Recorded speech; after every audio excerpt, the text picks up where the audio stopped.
Uber. I love Uber. It's very convenient and very innovative. I can just tap a button and leave my house to go anywhere I want in my own private car service. But I don't really need it anyway. Probably because I don't leave my house too often. And that's probably because I don't have any friends. Anyway, moving on.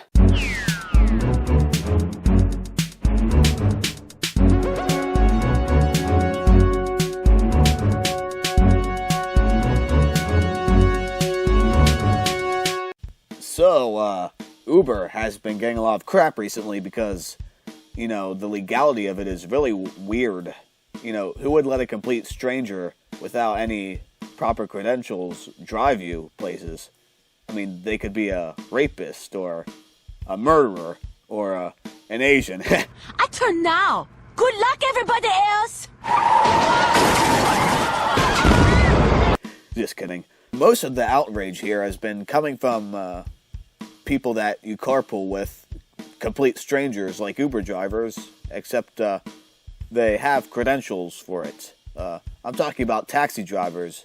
Yeah, I know they smell and they curse at you and all that stuff, but they're licensed to do so, and they won't be a danger like those stupid trendy kids driving people places like those Uber drivers.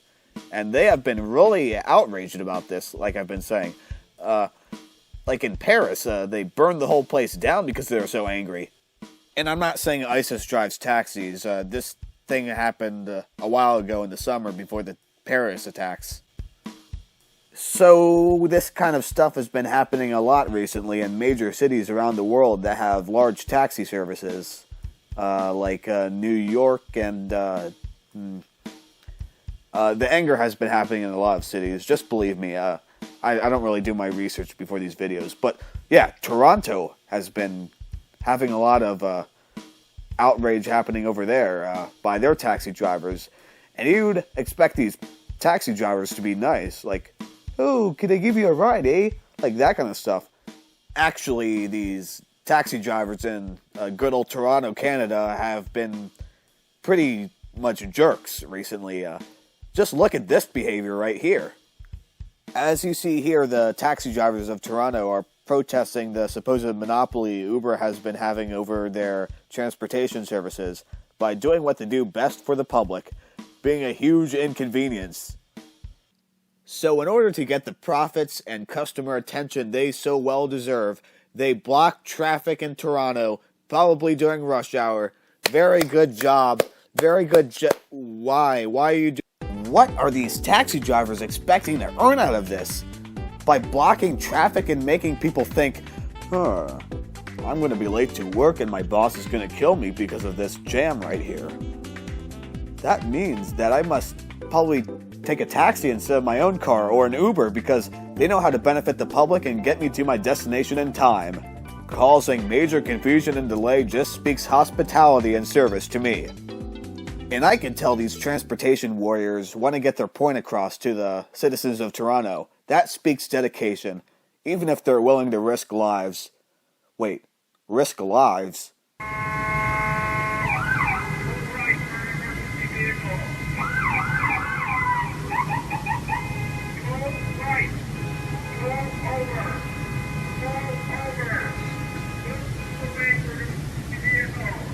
Well, old Miss Jenkins, looks like that life alert isn't going to help you this time.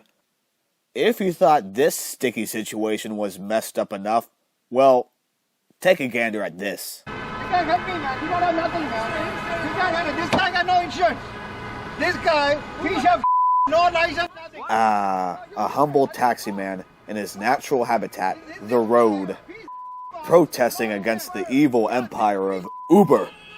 You know, this piece of this piece of no insurance, nothing, you know? Honda Civic. I hate Honda Civics as much as this man, but can he be more civil about this issue? And as this gentleman pedals to the side of the car to smack it another time as if that helps for some reason, the Uber takes off and he hangs on to it. What? Look at him. Look at he's just. I love how he's showing how safe and rational-minded his fellow taximen are by hanging onto a vehicle as it goes speeding down an intersection while he drags his feet on the asphalt. He's looking less like your friendly neighborhood taxi driver and more like a taxi driver. Listen, you f***ers, you screwheads. Here is a man who would not take it anymore. A man who stood up against the scum, the cunts, the dogs, the filth, the shit. Here is someone who stood up. He got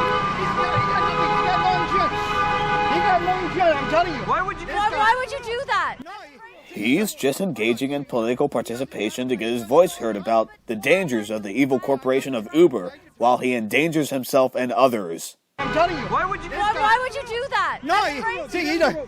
Why would you do that? He doesn't have it like because he I don't know, want to talk to you. but why are you being dragged by his car? Don't you know how dangerous that is? What are you doing? Try him. He got me already on the road. Then. Listen, pal, if you were hanging onto that car any longer while he was going into that intersection, you probably would have been toast. Toast. But why would you put your life in danger like that? He's trying to get the point across. That's what he's trying to do. Are you really that desperate that you're hanging on to a car? Well, that's all it takes.